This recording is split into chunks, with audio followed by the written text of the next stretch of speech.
চলো।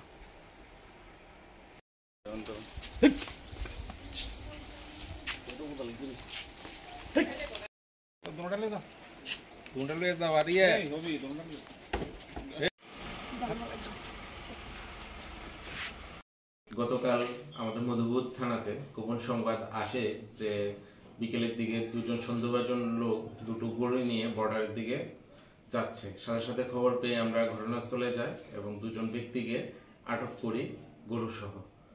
এর পরবর্তী সময়ে খবর পাওয়া যায় যে এই গরুগুলি চুরি করে দেবীপুর ক্যাটেল ফার্মের থেকে চুরি করে বর্ডারে নিয়ে যাচ্ছিল, এগুলি অসৎ উপায়ে বিক্রির উদ্দেশ্যে।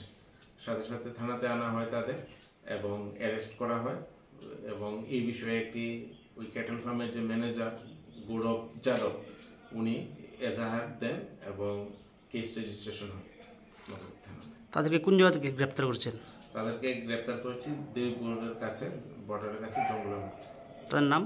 তাদের নাম হচ্ছে প্রসেনজিৎ দেববর্মা এবং অপর ব্যক্তির নাম হচ্ছে বিপ্লব দেববর্মা। দুজনেরই বাড়ি দেবীপুরের ইয়েতে। তাদেরকে কি করবেন এখন? এখন আদালতে ফরওয়ার্ড করা হবে। তাদেরকে আগে কোনো অভিযোগ ছিল? তারা সাসপেক্টেড ছিল দীর্ঘদিন ধরে, তো এই ইত্যাদি অভিযোগের ভিত্তিতে তাদেরকে আটক করা হয় এবং তার গরু